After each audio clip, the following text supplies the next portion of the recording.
How to enable the screen lock to prevent any touch interactions on your Amazfit Balance smartwatch or any other Amazfit smartwatch. Let's get started. While viewing the clock face here, you'll simply swipe down from the very top here, and with all the toggles available, you'll browse over until you see the one that has the lock icon. So once you turn this on here, you'll notice this will happen here. It'll say long press any key to unlock it. And if you touch your screen, it'll say lock. And this is going to be useful when you're about to do something active and you don't want to accidentally touch the display and it accesses something else.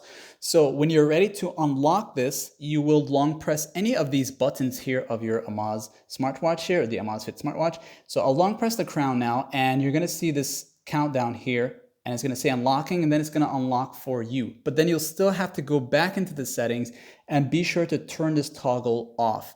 That's going to completely disable the lock screen here, the screen touch lock, and then you should be back to normal. And yes, you can go back and re-enable this at any given time. Like and sub.